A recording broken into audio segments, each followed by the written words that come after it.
welcome to the Pedal Collaborative podcast. We're so glad you're here.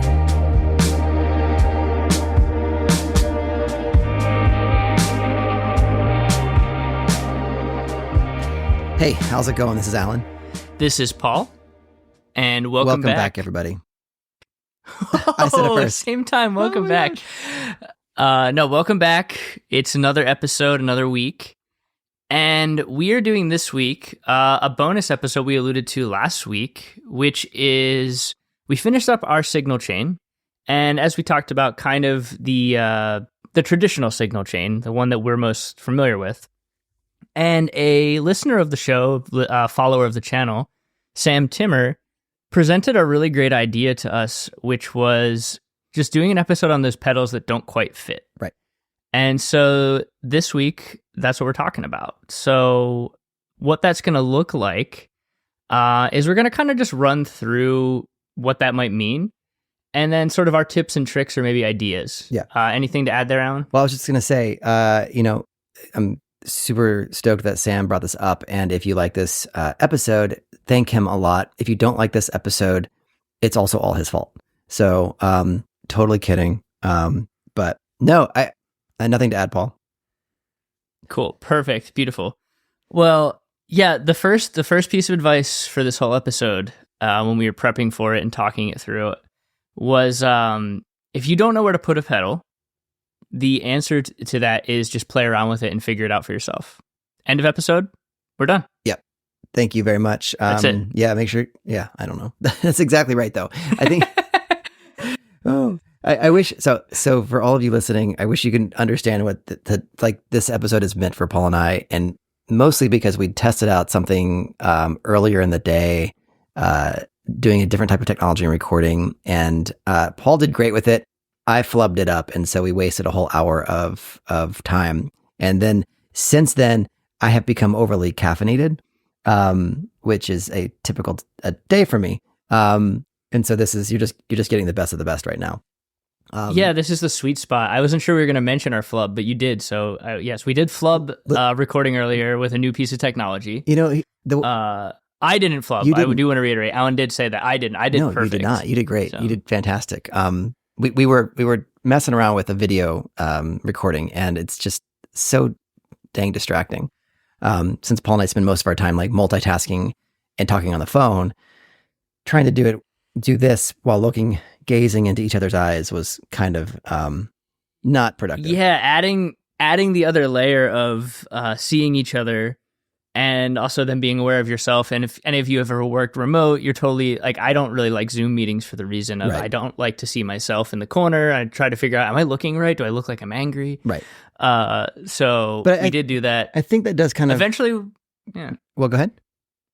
I was gonna say, eventually we may figure it out. We might have video. We might. We're working on it.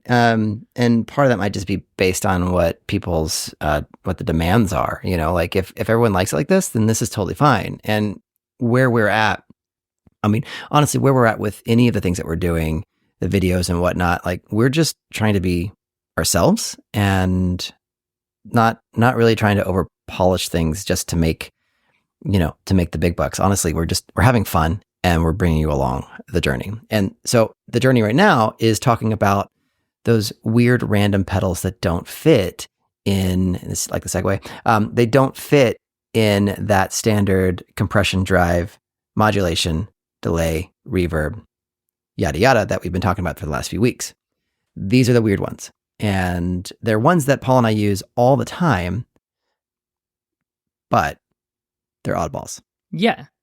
Yes, and we did make a little list of ones we sort of wanted to mention to kind of talk through, as I joked about earlier, like playing around with, but ones that we think we found sort of like a sweet spot for, and just kind of talk about like ones that we've tried that maybe don't fit that traditional mold, and some builders as well that kind of are pushing the envelope of what a guitar pedal can do. So I think I'm going to talk about, just because it's the one I use the most, and we talked about it in our earlier flub version of this episode, but the Chase Bliss Gen Loss, which Alan and I both have. I kind of instantly fell in love with this pedal. When I first got it, I really like decayed tapey sounds anyhow. That's like a thing that I enjoy even when I'm making like a synthesizer sound. I have a few plugins that do it as well. Really cool Arturia one called Mellow-Fi. And so the Gen Loss, when I was interested in the Gen Loss, and then Chase Bliss did the 10th anniversary one with like the VHS looking tape to it. And so I bought that like immediately. It was a must have. Was that the first one that you had, or did you have the standard blue color? I never had the other one. I had like looked at it for a while once they did the Mark II that had the stereo, and I was like kind of into the idea of, but then they made the white special one. I was like, that's a cool look. I'm getting that one. Yeah. And so for me, it was a pedal that when I was like stoked on it, but I realized that when it arrived at my house, most of the demos I'd seen of it were just like kind of standalone or maybe playing it with a synthesizer through it. And I like went to look at my pedal board and realized I'm not sure where this goes. Yeah. So I moved it around a bunch, played with it, different combos of pedals. And where I've landed, I would say 90% of the time is this sits either at the end of my board right before my amp simulation, like we talked about last week. Right. Or sometimes even this sits on my desk and it's like after everything, including my amp, including any effects. I've used it in reamping as well. I've used it on a lot of synth recording just because it's really fun to use and like warble up and like just mess with the input of a synth going into your interface. Mm-hmm. But I've also used it at the beginning of my board because there's a cool thing with the Gen Loss where it has that saturation knob in that you can kind of make it an overdrive with warble to it and then everything else comes after that. So I did joke, mess around with stuff that you think can't fit. I found some cool sounds at different points in my pedal board with the Gen Loss. Yeah. And I'd kind of use it now, and I think we'll probably talk about this pedal, but the way that a lot of folks I've seen use the Strymon Deco. Yeah. Where with having it at the end of the board and that saturation and all of the things, it's like you can kind of use it as like a boost to the end of your signal. You're using it as a way to like really color the texture of everything else you're putting into it. And it's just, I just really like what it does to my guitar signal. Yeah, and I think what you're describing is using an effect pedal specifically in a studio style, air quotes, and in a way that you would kind of master a track, right? Like you would take the end result, and then you would, in the case of the Gen Loss, you would kind of add some of those artifacts and some of that saturation, the tape saturation in there to the whole thing. Deco, a great example, tape saturation, double tracking, like it's a way to add that depth and that warmth and whatever it is to the entire piece, as opposed to thinking like, hey, I have a lead line on my guitar or synth and I want to add a delay to that. You're thinking through the whole big thing. Yep. Which is when you're putting something at the very end of the chain in this respect, that's what you're doing. Yeah, no, that's perfect. That's exactly how I use it. And I think, it's a pedal I think you could use in a lot of applications, but for me, that's where I found that one fits the best. And it's funny because I've actually seen this question on forums for like, hey, I just got a Gen Loss, really stoked on it. Where should it go? Yeah. Where does it go? And again, so like that's how said, I use it. Yeah, you use it, put it wherever it sounds good to you. On a situation like that, it could be in multiple different places depending on what you're doing. Yeah, so, exactly. I oftentimes like using the Gen Loss like in a phone conversation with telemarketers, and I'm like, I'm sorry, I can't hear you. You're breaking up, and there you go. Yeah, just warble it up, saturate it up, make it use one of the tinny models that sounds like you're in a hallway. Yeah, that's a great idea. Yeah. I want to back up real quick before I flip it to you. Is I do want to sort of identify like, okay, we talked about odd ducks, we talked about one, but some of these pedal types just kind of as like an overall. Yeah. So I'm talking about tape saturation. We mentioned the Deco. There's a few others like we have talked about and looked at. I know the Demi-Dash one that I want to try, the TI-20. Mm-hmm. We talked about that. And the Kinetone ribbons, which are both tape emulators. That's definitely a type of pedal that I think can fit a bunch of places. And it also depends on what secondary features the pedal has too. Sure. But we also we're talking about glitches. So we've got the Count to 5, Montreal Assembly Count to 5, the Chase Bliss Onward, micro loopers, which is something we were talking about. So the Chase Bliss Mood, the Microcosm, which has aspects of that.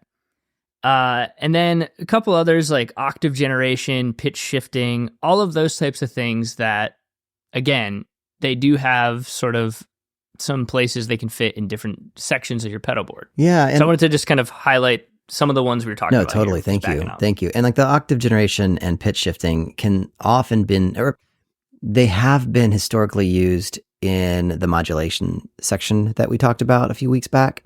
I'm thinking about the POG by Electro-Harmonix, which I know you texted me about the gigantic POG 3 that just got released. It looks like it's bigger than my car.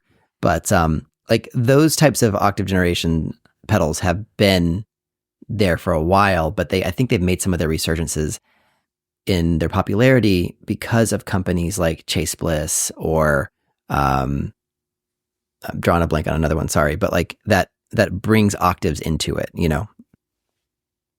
I mean, Strymon brought it with Shimmer. We can use Strymon. That's right. You know, I didn't want to say Shimmer. Yeah, well, it is an effect, so. No, I know. No, perfect. And, you know, you said the Onward, which is, I think at Chase Bliss's like most recent stereo release that was a little earlier in 2024. And honestly,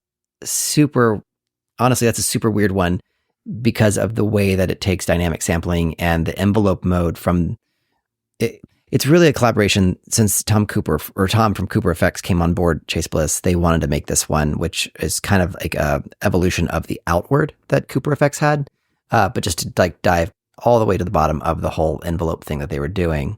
And this is a pedal and a type of pedal, this dynamic sampling, that really, you know, where you put it dramatically affects what it does to your signal chain. And I know a lot of people say, and Chase Bliss even says, put this one at the very beginning as soon as you can, because it'll like engage the envelope the right way, blah, blah, blah, blah, blah. And I don't like it that way. I always put it like after my mood or after some of my other like wet effects, because that's my preference. And then like some of the videos that we posted have been in that order, and people are like, you're not supposed to put it there. And I'm like, well, that's where I'm putting it because that's what I like. Yep.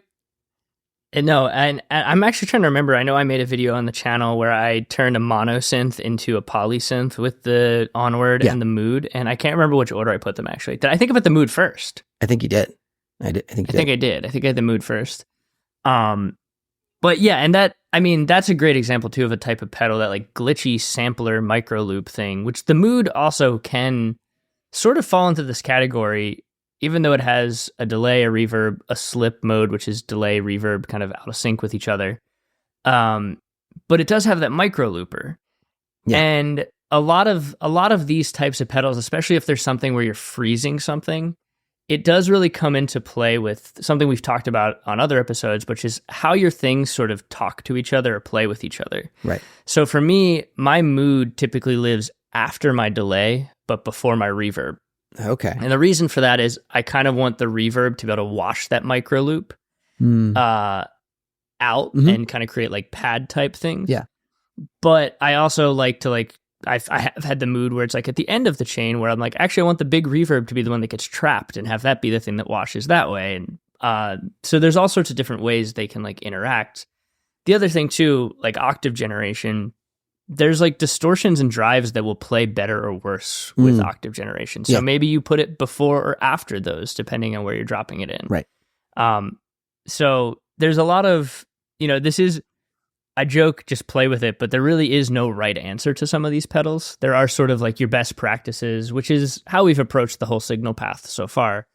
But I think at the end of the day, it's just kind of figure out what your, how your sound works together with some of these pedals. Right. Right. And you might find yourself, the way that I do on some things, and Paul, I know you do too, is like, honestly, actually, let's use the Onward as the example. When they first announced it, I was super stoked because it was like awesome and it was rad. And it looked like it was going to do all the things that I liked from the mood, but do them a lot better. And a buddy of mine, Nick Reese, you can find him on the YouTube at Nick Reese YT. He and I were going back and forth, and I was just telling him like, hey, this isn't what I was expecting. It's not doing what I wanted. And to him, it was the opposite. Like he he found the onward to definitely do the things from the mood that he was hoping that it would do. And I think in the end, he kept the onward. I kept the mood. And the only way that I would have known that is by getting one myself and messing around with it and seeing what I thought. Because, I mean, even though, Paul, you and I make videos for the channel and post them on here, we talk about this on the podcast, these are just our interpretations, our opinions. They may or may not like line up with what you as an individual player is going to do with it. And it may not work, and that's okay. Yeah, that's a really great point is, like I know a pedal that we were talking about before this episode, which was the, I think I mentioned it, the Montreal Count to 5. Yeah. That's a pedal that a lot of people over the years have told me like, oh, you'll love it. I love it. It's great.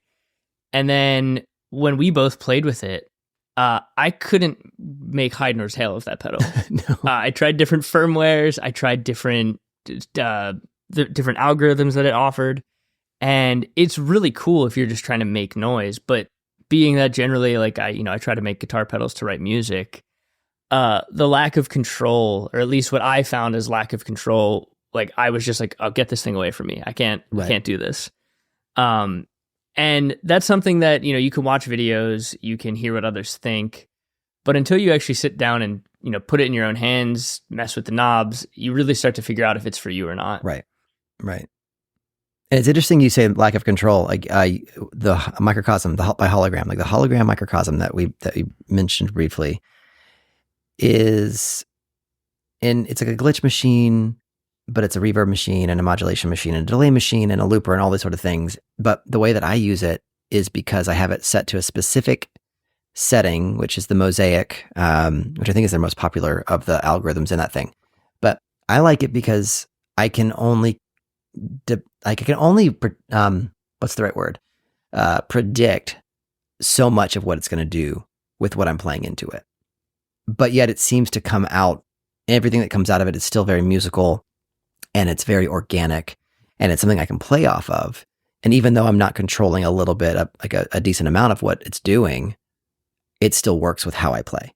Yeah, no, the microcosm is actually, it's funny because our different brains even, I just couldn't bond with that. Right. Microcosm didn't work for me.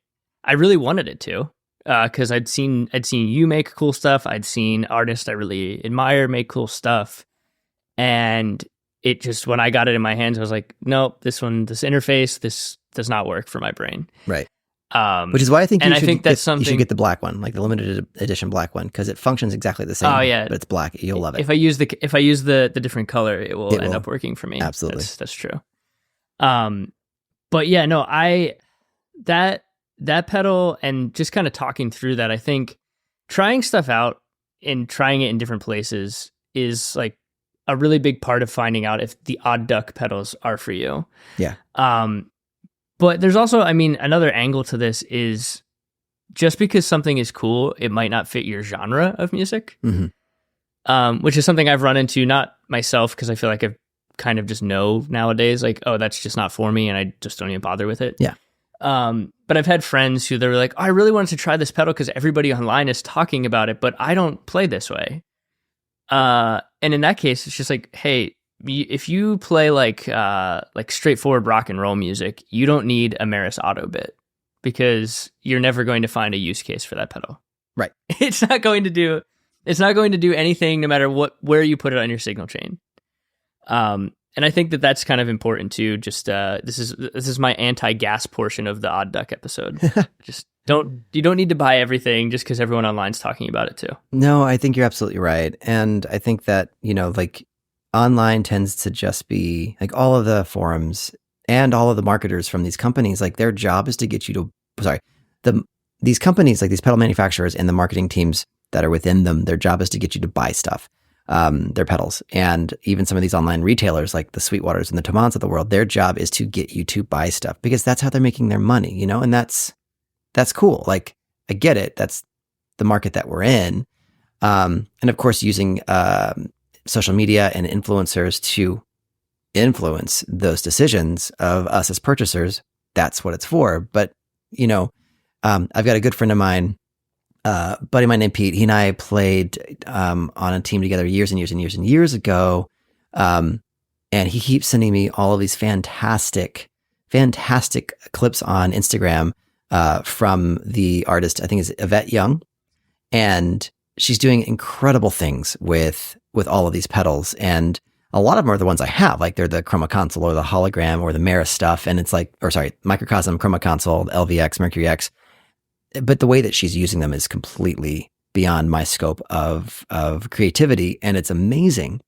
But looking at what is happening isn't necessarily the reason for me to buy something, which I think is what you're saying. It's like, it's yes. You can, I think being in a place musically that you can admire a product, you can admire a person's use of that product, and being able to determine to yourself, okay, that is really awesome because I respect what's happening there, versus I need to have that so that I can create in my own way. And it's that identity between doing something because it's the next big thing versus it fits your genre, your personality. And it's okay to stretch that genre and personality. But there's also like, I know there are certain pedals that I'm not even going to bother with because there's no way I'm going to use them ever. Yeah. And I realized I said that I haven't done this recently, and I actually did, which was the Chase Bliss Lossy. Because I thought for sure that was going to fit into like the way I like things, right, the way I want to chop things up. Because I also sort of saw it as like, oh, this is just the early 2000s of the Gen Loss. That's kind of what I was thinking it would be. Right. And then I think you got it, lent it to me, and I was like, oh my gosh, I don't really like this. I wanted to so bad, but it didn't fit with me. Right. And I think I wanted to talk about this because I think sometimes the odd duck pedals that we all get our hands on and kind of gas for, one of the things is you don't always need the odd duck pedal. Maybe you should borrow it from a friend. Maybe you should go to a local shop and play with it. Because I've definitely had my fair share of thinking I needed one of these types of pedals, and then ended up just being like instant buyer's remorse. Let me flip this for something else. Right. Yeah, and I guess it depends, like on the music you're making, right? And I saw this post on Facebook the other day, and I wish I remembered who it was. I wanted to give them a shout out because the beautiful rug picture that they took, but they had all these pedals like totally strewn about this really, really pretty ornate rug. And they were just saying, they had like 2 empty pedal boards, and they're like, hey, everybody, I just joined a band as the weird noises person. Can you help me? Like, how would you build a board? And I'm like, that's fantastic. I think I saw this post. Yeah. I was like, that's amazing, because I never had that. Like, I don't know, like in the bands that I was in, I was as close to the weird noises person. You know what I mean? Like, and I was still only using delay and a little bit of reverb. But to be able, like, if you're in that space, if you're, I'm thinking of, Paul, you got me hooked on this band, Dijon. Yes. Oh my gosh. I saw them live last year, and it's just a bunch of musicians. They're literally all sitting around a table playing and fumbling with their knobs of, that sounded wrong, but fumbling with the knobs on various pedals. And one of them being the Gen Loss I saw. But it was like, I mean, they can do whatever they want. They can use whatever oddball stuff they want because that totally fits the music that they're making. And I don't see... Yes, their one guitar player too, his name's Michael Gordon. He has a solo act called McGee, mk.gee. Okay. If you like glitchy guitar sounds, or just like his guitar tones in general are just that, like his stuff on Dijon is great, but his solo stuff is incredible. So just a plug for while we're talking about them. Nice. Just listen to their music. Yeah, but on the flip side, I don't see Bruce Springsteen throwing up a count to 5 in his set. I would be very confused. That would be very confusing if this classic rock and roll just all of a sudden there's like this weird pitch shifted warbly thing, or like you're not going to see Paul McCartney whooping out a rainbow machine to do Beatles style music in his 80s. So true, but I'm also realizing, wait, these are legends. They could do whatever they want, and it's fine. Oh yeah, they could do it, but it just would be very out of character since they have a tone. We're still modeling stuff off of stuff that they started doing. Isn't that and that's wild? Their sound. Isn't that wild? It is crazy. It is very crazy. It trips me out sometimes to think about. So yeah, in the spirit of Odd Duck episode, we've kind of been all over the map in this one, which I love, which is funny because it's our second recording of this episode and we still are all over the map because it's, that's kind of what it is. It is a little cleaner than last time.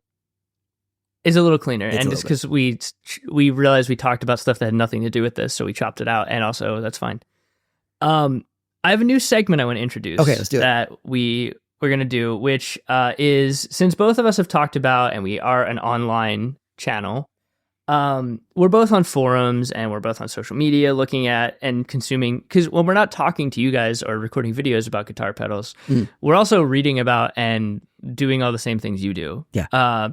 So I wanted to do a post of the week that we respond to on here. We may or may not have responded. I'm not going to give anyone our personal Reddit or anything like that.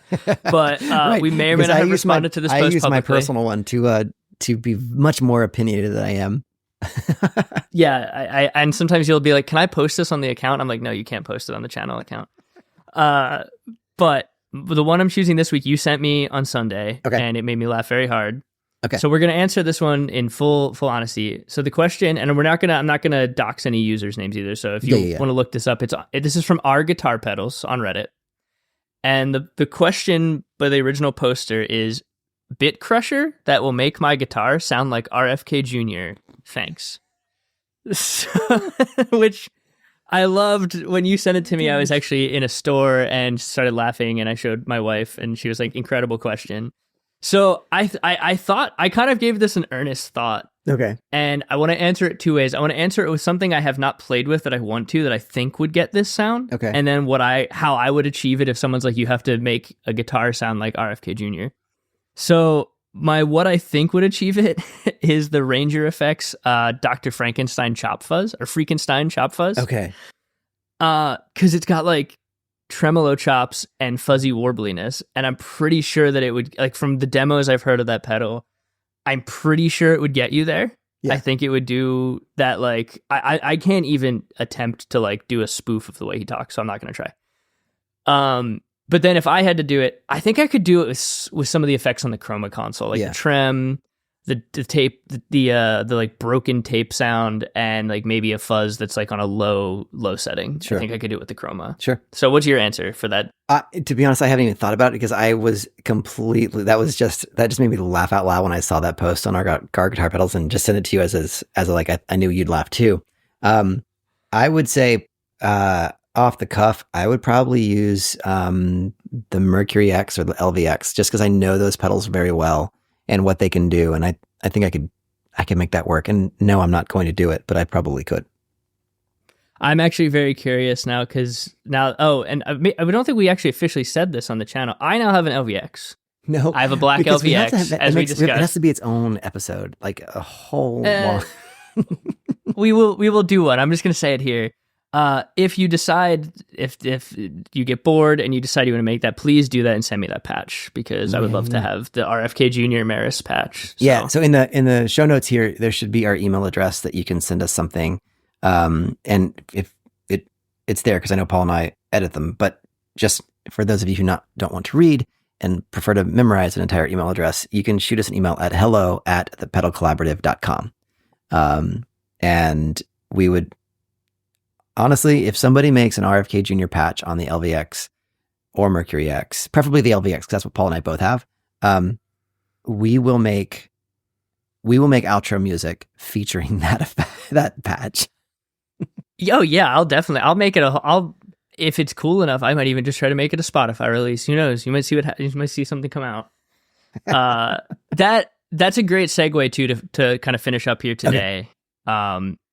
So this episode, as I mentioned on the last and beginning here, was suggested by Sam Timmer. So thanks, Sam. The outro music for today's episode is actually something Sam sent us, because we were so thankful for his collaboration and great idea that we wanted to kind of feature something he was doing. So as you listen out this week, it's something not Alan or I made, but something from a guest. Yeah.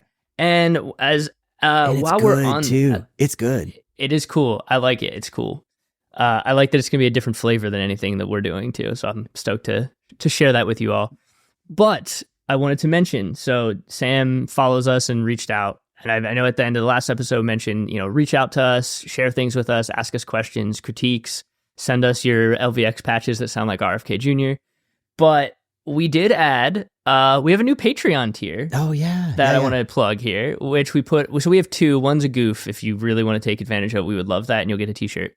But we added a tier, a middle tier. So there's our regular $3 tier that's just collaborator, and that's not going away, which gives you early access to episodes, free, a couple presets, and then a couple presets? Well, lots of presets. There's a lot of presets. It's at 100, you get presets, it's at 100 now. Okay. Ignore my word couple. Listen, Alan.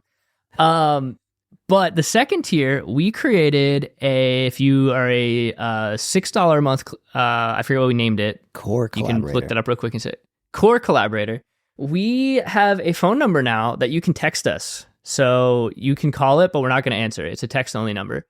And you can call it and Paul will answer because I'm forwarding it to Paul's number. Yeah, I won't. So my phone's always on Do Not Disturb 100% of the time. Alan can vouch for that. 100%. It's ridiculous. I hate it. But if you want to collaborate further with us, it's just another channel to just send ideas, ask questions, suggest episode or video things. Just wanted to give some more access because we thought it'd be cool to hear more from people. I've really enjoyed getting to interact with all of you and kind of respond to different stuff on our social channels and just kind of talk gear with people. I mean, I love it. I was having a conversation with someone who listens earlier today about chorus and phaser pedal suggestions based on like what their pedal board currently is and what they're into. That's and it fantastic. It was very fun because I have a ton of opinions and like to share them. And it was cool to just kind of like talk through like, hey, here's what I do with it. Yeah. So if you want more from us, we have a new Patreon tier. You can text us if you sign up for that one. We'll send you the number once you sign up. And I did good. I've done 2 straight weeks of actually properly plugging our stuff. So thank you. Proud of us. Thank you. And then lastly, before we go, I will just also say that it's simply because today was the day that we released it, and we talked a lot about the Gen Loss pedal. We did go ahead and drop a video on YouTube today regarding how to get Gen Loss type sounds from the Meris Mercury X and Meris LVX. And unlike anything else we've done, we've made those patches and actually have them available on the Patreon for free. So check out patreon.com/the pedal collaborative. You can find it in the posts section. If you have either the LVX or Mercury X, that is just grab it and go to town. Would love to hear what you come up with it. And maybe you can use that to start out your RFK one. Who knows? That's true. That's a good base. So check it out, and we'll put all this in the show notes, but appreciate you all, and we'll talk to you soon. All right, everybody. Peace.